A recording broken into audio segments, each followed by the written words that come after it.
Today in our study in First Chronicles, we're going to start to see some names that we're very familiar with. We're going to be talking about David from his line, his children, all the way through the history of Israel to the captivity, including some of the priesthood in the temple. And we'll start to see how that fits when we come right back.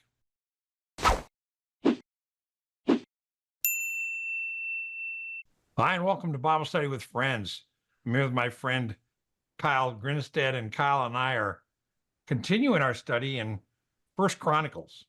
We are going to be looking at the third chapter today. Through all these early chapters, Kyle, we've been looking at names, name upon name, that Ezra is recording so that people could track their heritage when they go back after the captivity. Well, today we've got an interesting section in that chapter 3 deals with the details of David's line. We wanted to see earlier that First Chronicles, really traced the line of the Messiah and the lineage of the priests, right? Yeah. And so now it mentioned David a few verses ago, and now we're going to get into the details all the way from David's line of verse 1 of chapter 3, all the way down to people living when the captivity is over. This is a fairly lengthy period of time that we're going to be looking at today and seeing what God has for us. I didn't get a lot of personal application in this other than to see the kind of joy that God takes in the details of the lineage of Messiah and seeing some names that are familiar to us. Did you see anything of specific interest in these verses? The one thing up front that kind of stood out was it mentions a lot of women more and more as you go in First Chronicles. David has a lot of wives. Yeah, I found that kind of eye-opening. I had no idea. I knew he had a couple, but I had no idea that he had as many as he does. And we're going to see. And the fact that he has 19 children, we'll talk more about that, but you're right. We'll see that as we go here. Before we get into verse 1, I want you to flip up to chapter 2 and read from verse 12 to 15, and then that picks up in chapter 3. Boaz fathered Obed, and Obed fathered Jesse, and Jesse fathered Eliab his firstborn, then Abinadab the second, Shimea the third, the fourth, Radai the fifth, Ozem the sixth, and David the seventh. And then we know the story from 1 Samuel of David was the kind of the runt of the litter. And finally, Jesse brings him out, and Samuel says, this is the one that God's going to use, and he's going to be king. And then later we get the Davidic covenant with your descendants will sit on the throne forever and establish a kingdom forever. And that, of course, is the kingdom of Messiah. So in verse 1, we pick up with the sons of David who were born to him. And now we start to see some interesting things. There was a period of time that he ruled in Hebron. In Hebron, he had 6 kids. Amnon, and then it starts what you noticed was these women. And it's by various wives. And it's also interesting that these wives are from different areas. You got who was from Jezreel, a Jezreelitess. Second was Daniel by Abigail. Now, this is not Daniel. In 2 Samuel 3:3, Daniel is called Kiliab. And Kiliab is just another name for Daniel. We've seen that throughout this whole chronological story that guys have different names in different sections. This Abigail was from Carmel. The third was Absalom, a name we're familiar with, the son of Maacah, the daughter of Tamai, the king of Geshur. Maacah is from Gersha, or Ger. Anyway, and then we have Adonijab, the son of Haggith. So we have The fifth in verse 3 by Abital. The sixth was Ithream from his wife Igla. Six were born to him in Hebron, and there he reigned 7 years and 6 months.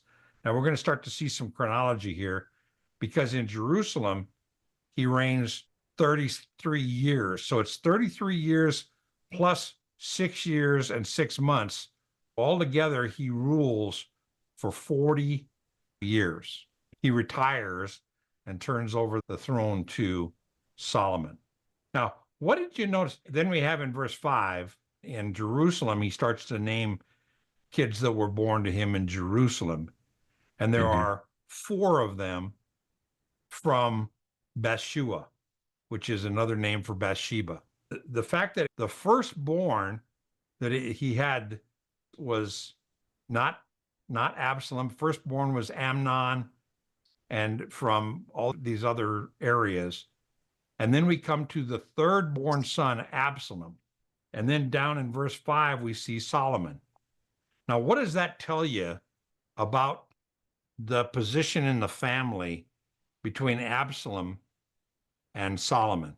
That Absalom was older, so he would probably have the right to become king over Solomon. He would have been before Solomon. Yeah. Yet, David, by the time he names Solomon king, Absalom is dead. And we're going to see that story in just a second. Absalom is not the son of promise in the Messianic line. Solomon is, and I want to show you that in a little cross-reference. Look at chapter 22, verse 9 and 10. Behold, a son will be born to you, who shall be a man of rest, and I will give him rest from all his enemies on every side, for his name will be Solomon, and I will give peace and quiet to Israel in his days. He shall build a house for my name, and he shall be my son, and I will be his father, and I will establish the throne of his kingdom over Israel forever. So here we see that Solomon has been given to David in David's line as a son of promise, son who's going to take over the throne and build the temple. That's why he is important to Ezra in this lineage, because we're going to trace 2 things in the lineage of First Chronicles. We're going to trace the line of David to the Messiah, and trace the line of the Levites to the temple. Right. And Solomon is this crucial character between the line of David and the line of Messiah and the forming of the temple, which God is going to establish a priesthood in. So he's a very crucial character. Cool. Bathsheba is just a Hebrew idiom of Bathsheba. This is the only place that she is mentioned in First Chronicles. Now, she's mentioned in Matthew chapter 1, verse 6, with the Matthew lineage.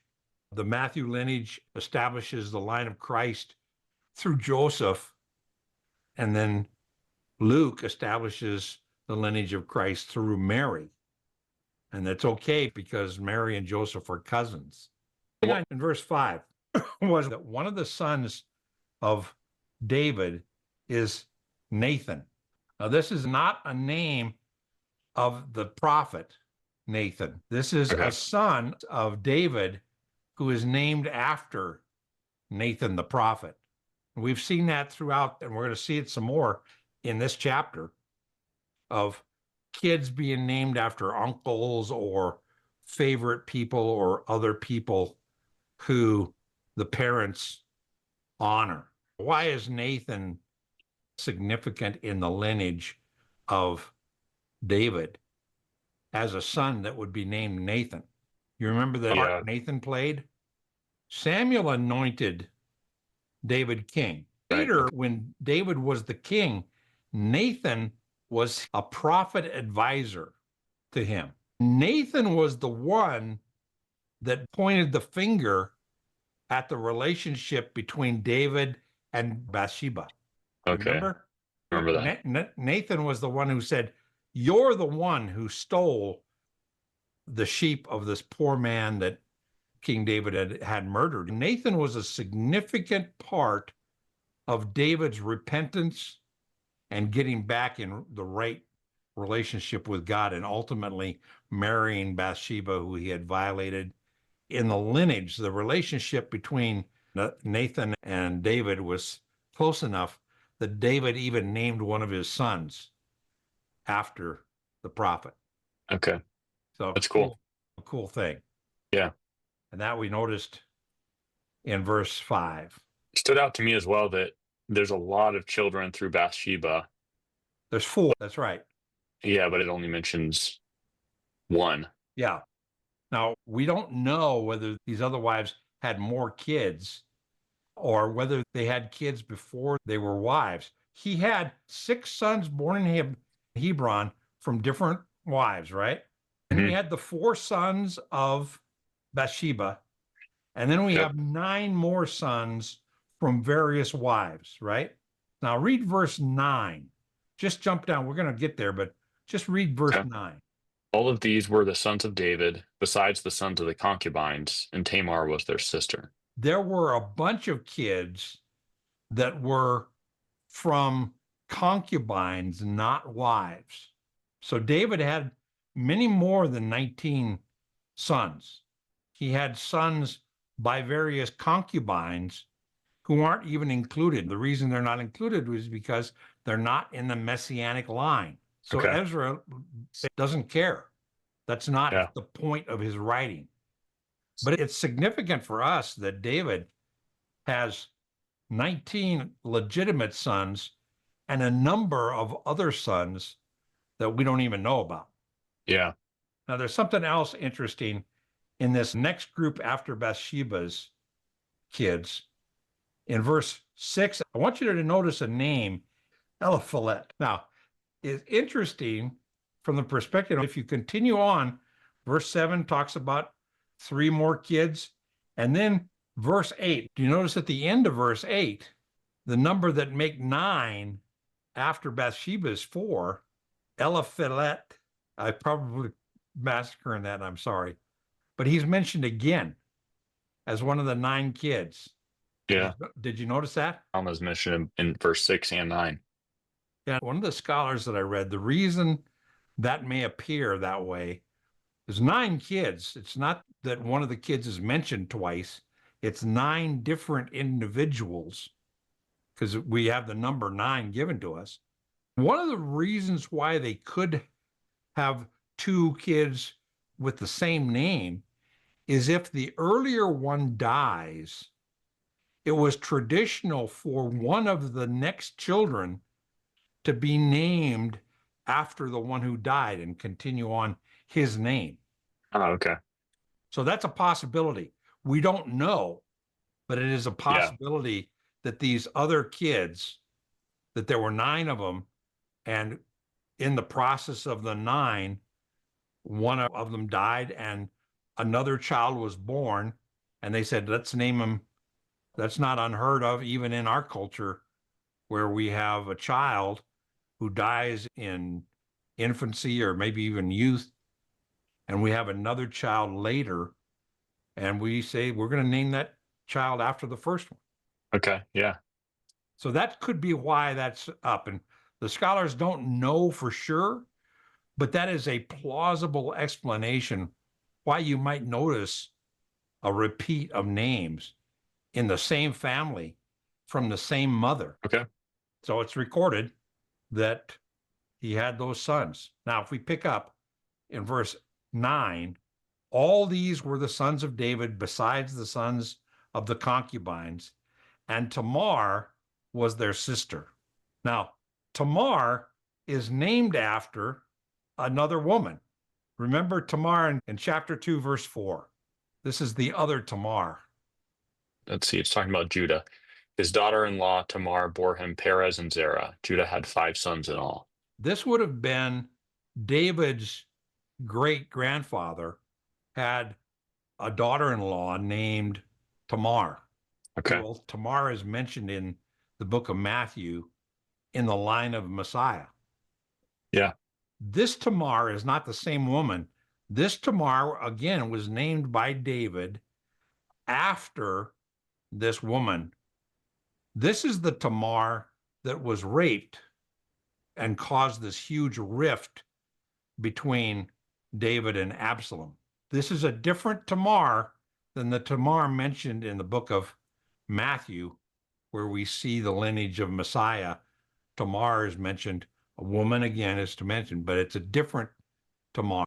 Does Okay. that make sense? Yep. So we see David, it's an interesting thing.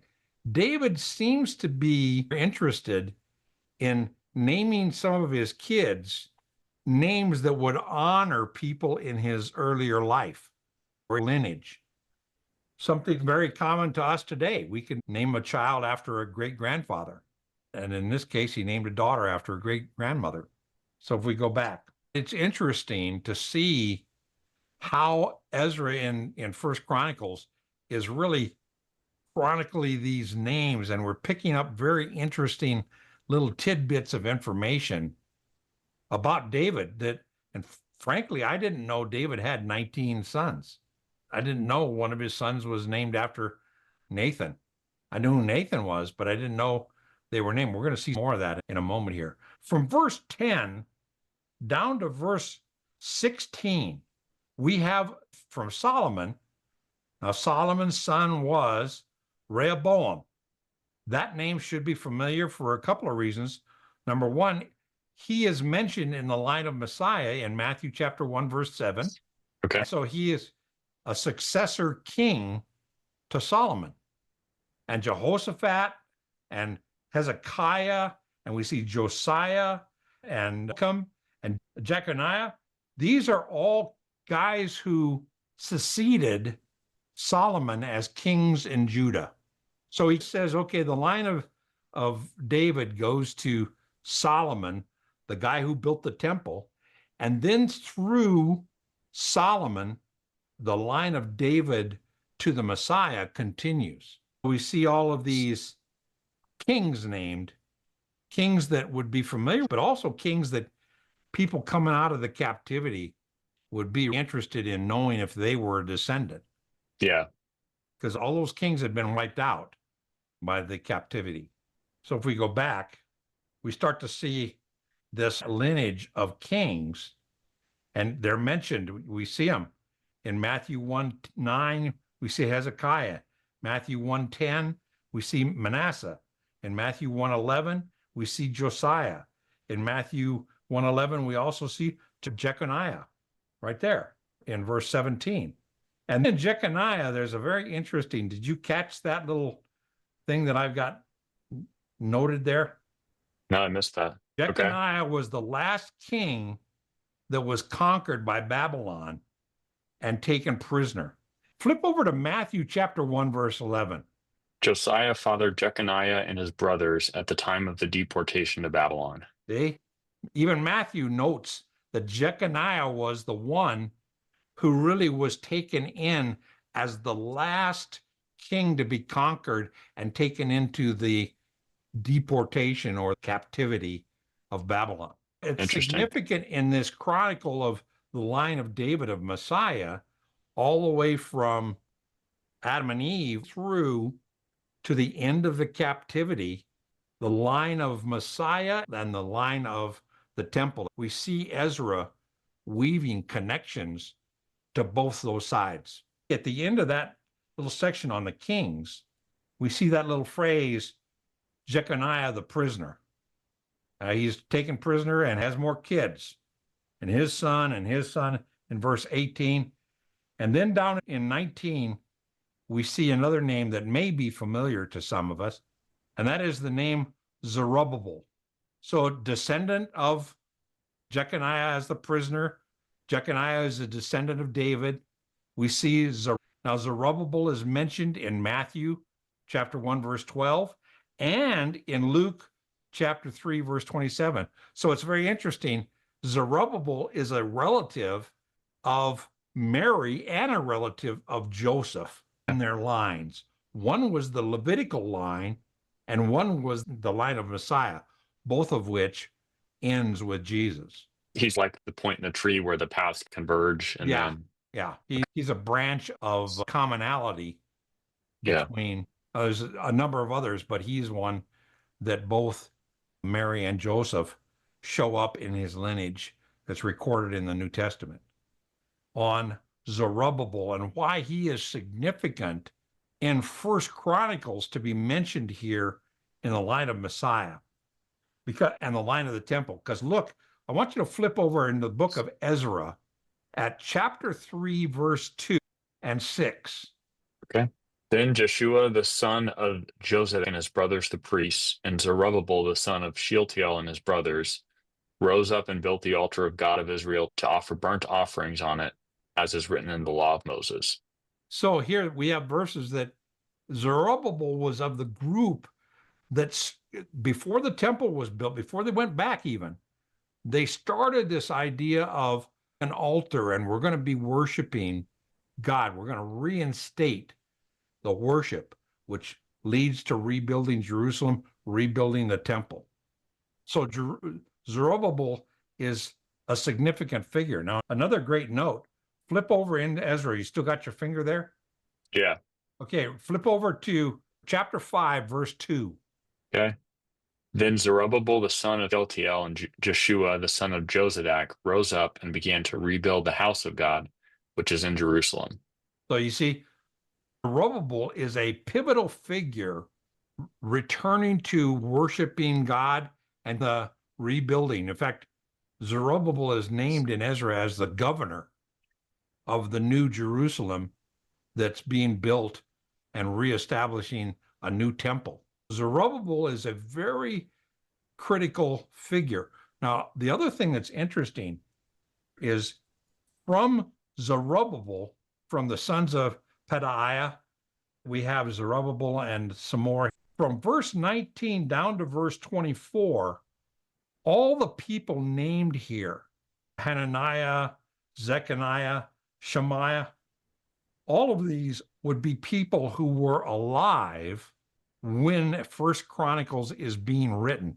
These are all contemporaries or immediate descendants of the line of David and the prisoner Jeconiah that we saw in verse 17. So the fact that they're named here would mean that Ezra would have recorded them as a place where they, being alive, could go back to Chronicles and trace, oh, I'm his son, and he's the son of him, and he's the son of him, all the way back through the line of Messiah, and to get that heritage that it talks about in Ezra, where they have to decide what tribe they belong to, so that when they go back into Jerusalem, they know where they are in the structure and the worship at the temple.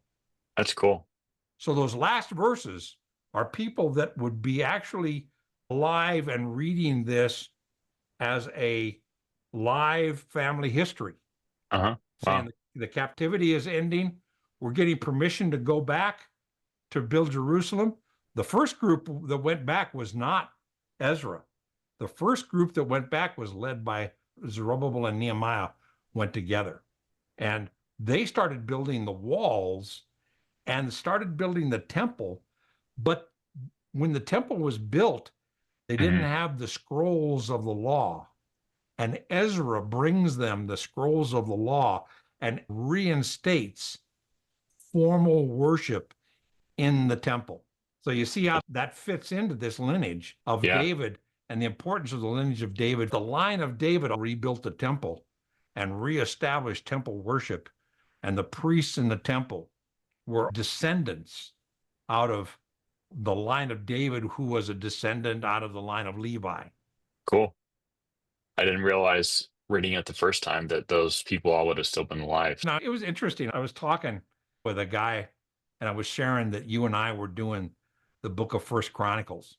And he kind of looked at me funny and he said, what are you guys doing with the first 9 chapters?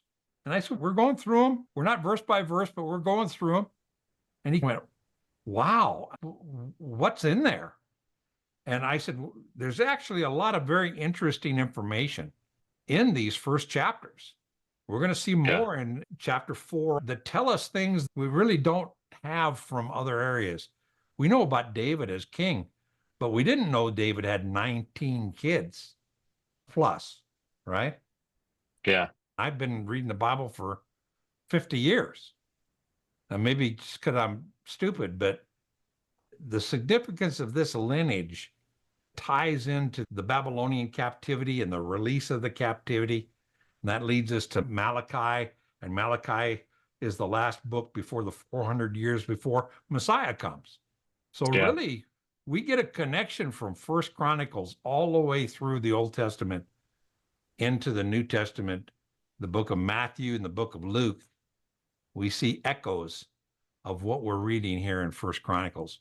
And I think it's worthwhile to at least have a good grasp on these and not Yeah. just to say, oh, it's just a list of names. If we pay attention, some information about the last 6 or 8 verses, they were alive when this was being written. Mhm. Zerubbabel was a contemporary of Ezra and his in this lineage. Very neat. We've been talking about the line of David up to the captivity and the release from captivity. I want to recommend a video to you along that same line of studying David. It's called King David, King Jesus, You and Me. It's out of Psalm 132, and I think you'll enjoy it, and I hope you do. And listen, we're going to continue our study in First Chronicles next week. And until then, God bless you.